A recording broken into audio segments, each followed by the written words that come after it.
Higher Universe Pictures. Welcome to the Paranormal Phenomena podcast with Brandon Rhiness and Elizabeth Chamberlain. I'm Brandon Rhiness. And I'm Elizabeth Chamberlain. Welcome to the Paranormal Phenomena podcast, where we talk about ghosts, aliens, and the unexplained. On today's show, an actor's first-hand experience with a strange phenomenon right after the Chernobyl disaster. And why would a city's children remember an event, but the adults don't? If you like our podcast, be sure to subscribe. And we'd love it if you could like, share, and comment on our show. Those likes go a long way in helping us reach a wider audience, and we really appreciate that.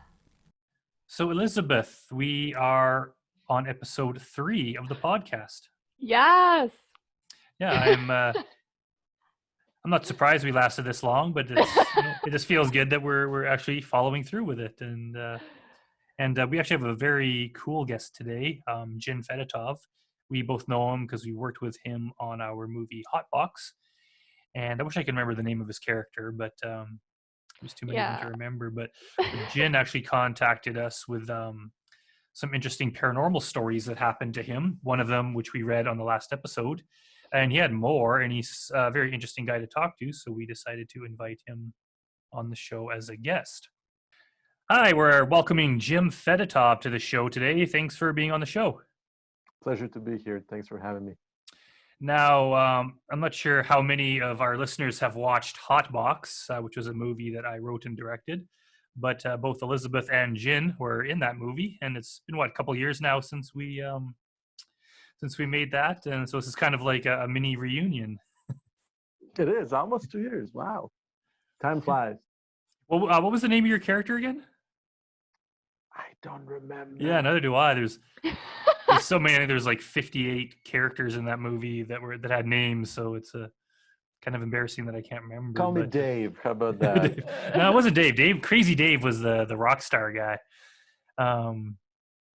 Yeah, Gin played a guy at the party who kind of took this, young teenager under his wing and was trying to teach him how to pick up women, but the advice he was giving was horrible, to say the least, and kind of didn't really get him anywhere. Not to spoil much, but the youngster ended up having a hookup, so I did my job well. Well, I guess inadvertently it ended successfully. Yes.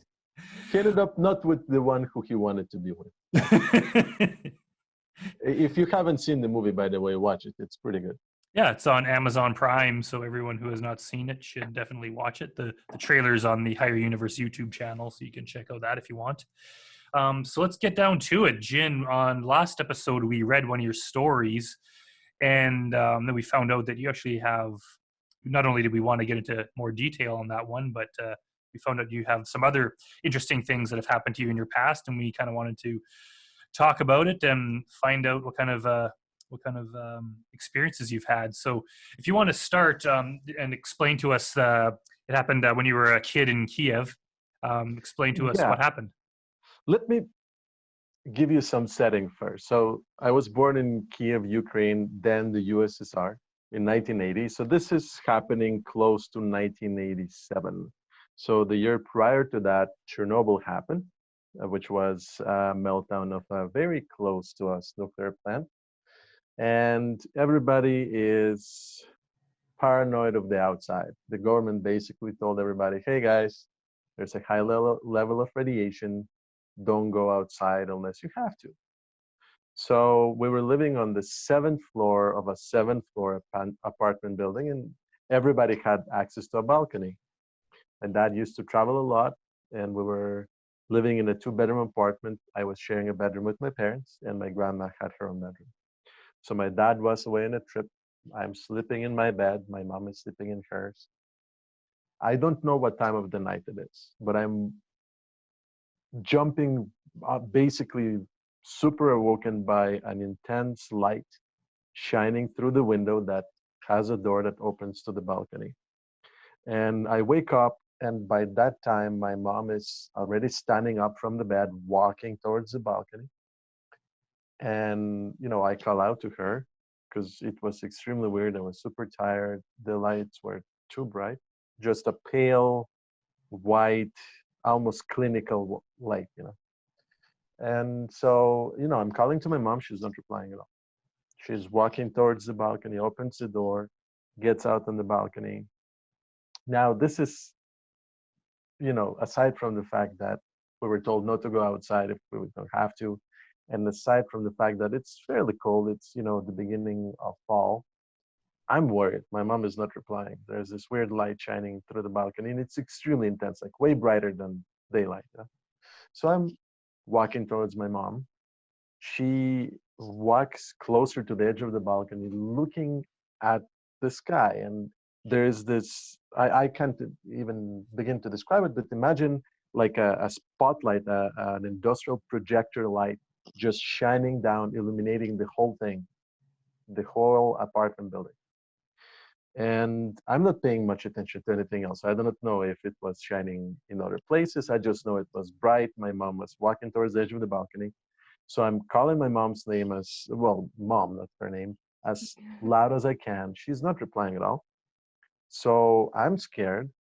I drop to the ground. I grab close to her legs, and I'm screaming, mom, mom, mom. I basically put my head against her, close my eyes, because I'm scared that she's going to walk off the balcony. Next thing I know, my mom is petting my hair, grabbing me, asking me what's wrong. The light is gone. I'm confused as hell. I'm telling her, hey, what happened? What is this? She has no recollection of the event whatsoever. I'm chalking it to something weird happened at night. I'm crying. My mom calms me down. I fall asleep in her arms in bed. Next morning, mom goes to work. I wake up. I start trying to figure out what happened. So I asked my grandma. She has no idea what's going on. But in Soviet Ukraine, there's a lot of grandmas on a bench doing something, knitting. So after we're allowed to leave our apartment building to play with other kids, I asked the other grandmas, hey, old ladies, you know what happened? They have no recollection or knowledge of it. I asked the other kids, and the kids recall a bright light and some of their parents walking towards the light, whether it was close to a window or a balcony or whatever. I basically forgot that ever happened until we were in Mexico many years later, experiencing another interesting event. And I asked my mom about it. She remembered nothing. So many years later, when I was maybe 18, 19, 20, I looked up some of my friends back from Ukraine because I moved when I was 9. And we started chatting. And we have been pen pals and email pals for 20 years because I'm almost 40. And from time to time, we do chat about it, and none of our parents or grandparents remember the event, but we all do. So it's weird that the kids that had that experience and witnessed it, and everybody woke up, by the way. Every kid that I've spoken to, well, a damn kid, remembers it. Adults have no recollection of it whatsoever.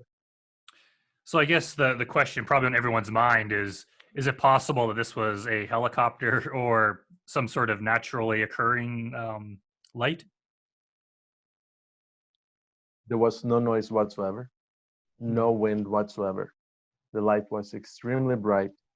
And the fact that my mom has no recollection of it, the fact that she was walking outside, dangerously close to the balcony ledge, definitely not a helicopter, not at all. I think that's kind of what makes the story interesting. Even if it was something something real, it still doesn't explain why the adults don't remember it. So that kind of just that part of it makes it all the more bizarre. Was it like, was the light coming from above? Was it coming from below? Or was it coming directly from above? But this is the weird part. You know how you have one source of light? Eventually it stops at the particular edge. You can see the edge of a light once it hits a barrier, let's say your roof, right? But the light was coming in, illuminating our room incredibly intensely enough to wake me up. Because I know what woke me up is not my mom standing from bed. I'm a very heavy sleeper. That was the weird part. So definitely not the light that I have ever experienced since. What What do you think it was? I've had a lot of different theories throughout the years, especially living in the USSR and knowing that the military has never released anything. I had ideas and I spoke with my friends a lot about, hey, what do you think this is? So we thought it was, military equipment. But at the same time, you have to consider the era. It's right post Chernobyl. Okay. People would be super alert and weary about it. And the news were kind of reporting on everything they could. The other things that I have seen a little bit before and quite after really led my suspicions to an unidentified flying object, whatever that was. I don't want to speculate. I mean, I'm a strong believer in seeing something that I don't know what it is. I don't want to chuck it to, hey, it's extraterrestrial, interdimensional, test aircraft. I don't know. But I for sure know that if it was the government, it would be very unusual because it was not the right time to test equipment, especially in a huge capital city like Kiev at that time. Yeah. Did you ever talk to people from other buildings in the area? Was it only your building that saw it, or was this light seen from multiple locations? All across the city. My Oh, friends from Ukraine. So this is the topographical, geographical disposition of the city. The city is divided in half by a huge river. And so I was on one side of the river, and friends that I've spoken with were on other parts of the city. So they have experienced it the same day, the same night, same year, different parts of the city. How long, like from the beginning to the end, how long did the light last? No more than maybe 4 minutes. 4 I know minutes. I was holding on quite for a while. It felt like forever when I was holding on to my mom because I really thought that she was going to walk off the edge of the balcony. So when I was holding on to her, that I think that's the longest I've felt, a minute or two, I guess. But it took me a while to actually get off out of bed because I woke up and I saw my mom looking at this light and I started calling out to her. So that probably was at least a minute. And then when she walked out, then I was very worried because again, there was no reason to open the balcony door in the middle of the night in a time where the government told us not to go outside. So, you said that your mother doesn't remember this event. Does she not remember like the light, or does she not remember the balcony at all? Like, does she remember from the time where she started petting your head to going back to bed? Like, does she remember that part of it? No, nothing, not at all. Not at all. She remembers nothing of that night. No. And Like that night, she went to sleep. She woke up, and as if nothing has happened between her waking up and going back to bed. And I take The it this weird was thing, the weird never thing. reported in the news or anything. This No, not at all. no. On Elizabeth's question, my mom. So this is the one part that she remembers that is a bit off to her. She remembers falling asleep in her bed alone. She remembers her waking up with me cuddling to her in bed, but she doesn't remember when I came and cuddled with her in bed. So that's the only thing that stood out to her, but nothing in the news at any point. I gotta be honest, it's not like I haven't looked back and researched. So I've researched quite a lot because it stands out in my head quite a lot as a very odd event. One of many in that area in that time though. But it's the most salient one because I've never experienced that kind of light in my life before or after. And I mean, at 40 years old, you think you would see things like that. Yeah, it's a complete mystery. I mean, a lot of people they report seeing a UFO. Some people report having been kidnapped by UFOs. There's still something concrete that they think it is. There's some sort of speculation there, but this is just there's no rational explanation that I can come up with. I don't know if any of our listeners can think of anything or if they've ever heard of something like this, but it doesn't seem like it was. Yeah, it doesn't seem like it'd be a military thing. It doesn't seem like it'd be a UFO. There's no noise, so it probably was not some sort of craft. It couldn't have been some sort of astronomical flash or something like that because it lasted for 4 minutes. That doesn't seem likely. Um, so yeah, that is a complete mystery. I can see how that could be a childhood memory that kind of sticks with you. Yeah, I wonder the other friends that you said you talked to, do any of them have any like hypotheses about it? To be honest, the so when you're a kid and you experience this kind of event, where you wake up at night, hey, I'm sure you or the listeners had a recurring nightmare Mm-hmm. that they can recall from when they were kids, right? I have no particular emotions of fear in this experience whatsoever.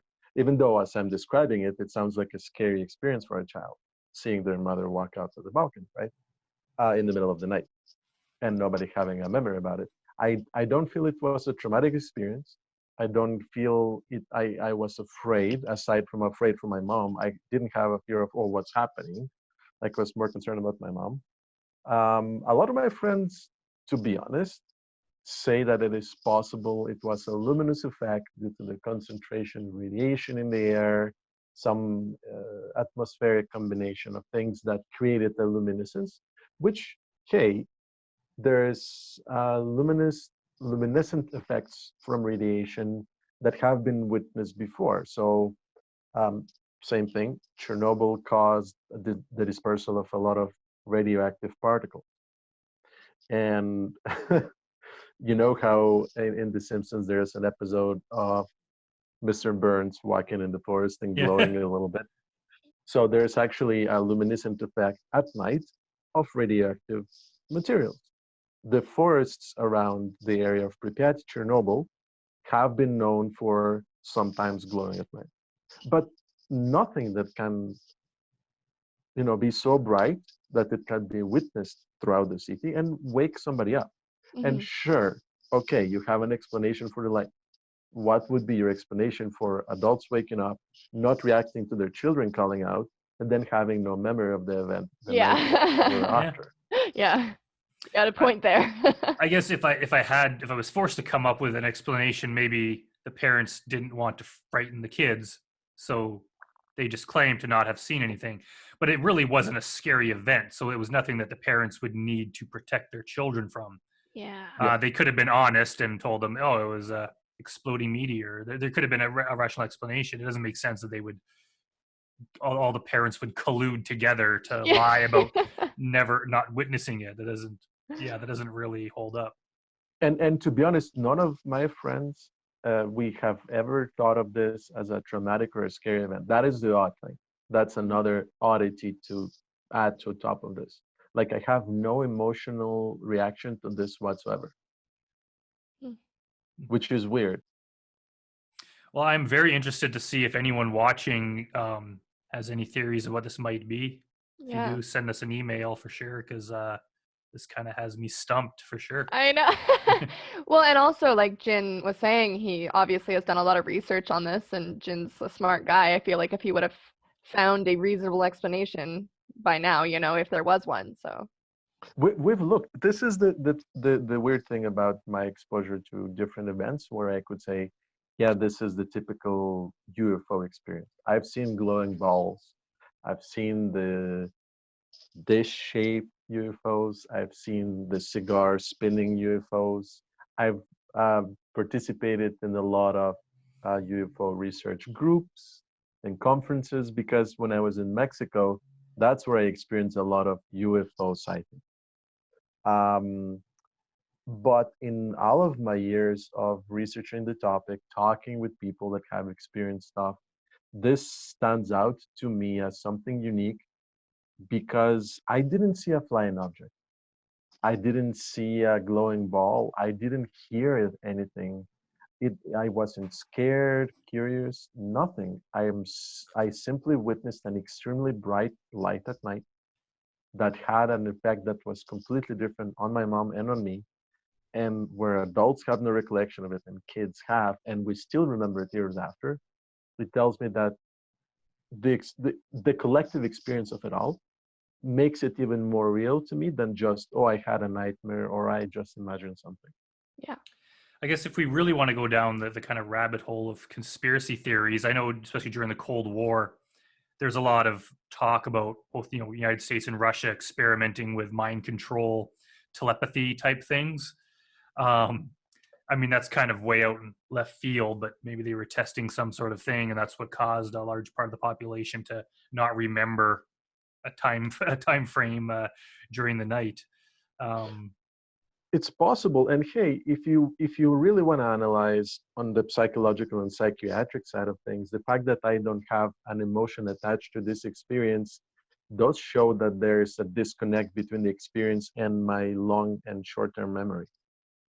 Because if it is an event that I recall, it should have some kind of emotionality attached to it.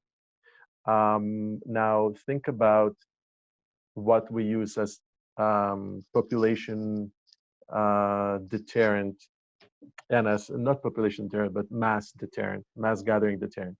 There's sonic cannons, right? There's microwave cannons. There's stuff that you can mount on a military vehicle, point towards a crowd, and the crowd will feel nauseous or scared, and something will cause the crowd to disperse. Imagine that the military was trying to use something because they were afraid of mass gathering and uprisings due to the poor response of the government to the Chernobyl disaster. Sure, I think that actually sounds like a fairly good explanation, especially for the detachment of the short-term memory. Hey, think about it on the level of covering up trauma. What if adults did see something? Because again, I didn't look up to the light. I was focused more on my mom. What if the adults did see something, and that's why their memory was suppressed, because it was a traumatic experience for them? Right? That's an interesting theory, definitely.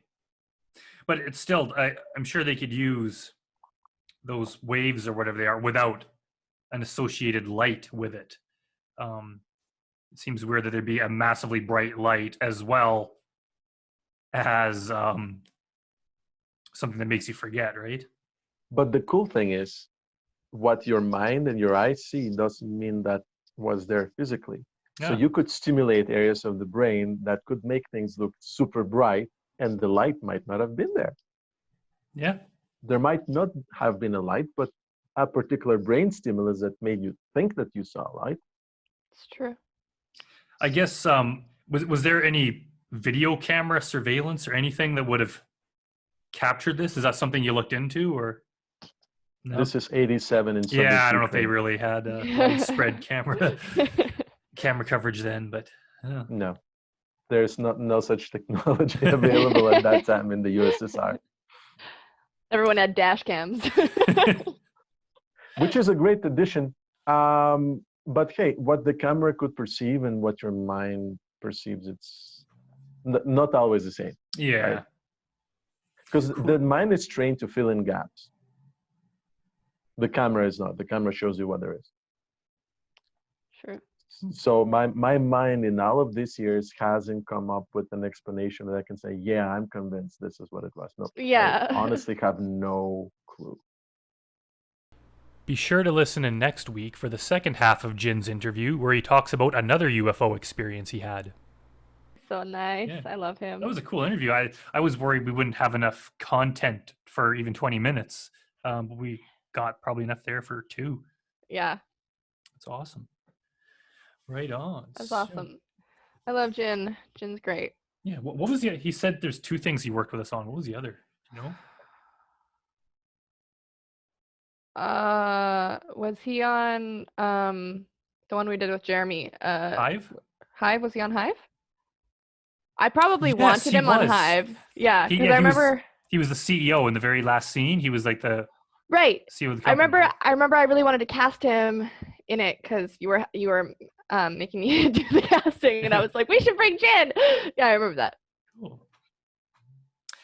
So how are things with you? We're recording this in the afternoon of New Year's Eve 2020. So I'm guessing you don't really have any big plans tonight, seeing as Well, actually, I do. Oh my God. I do. I'm playing online. Like, I'm gonna be playing a bunch of video games with my friends tonight, which is Oh. really exciting. We'll be playing over the midnight turnover thing, but we have friends from all over. We have friends from Ontario, Alberta, Saskatchewan, I think some in Manitoba. So we'll have like 3 or 4, big celebrations. It'll be fun. Yeah. Oh no! Now I feel totally lame that I'm not doing anything. Aw. Yeah, me and Cynthia are just having dinner, and Well, that's not nothing. it's not Cynthia was nothing, but great. it's after your really cool thing, it kind of puts mine to shame. Oh, Thanks, sorry. Elizabeth. You can come play games if you want. Thanks for listening to the Paranormal Phenomena Podcast. See you next time.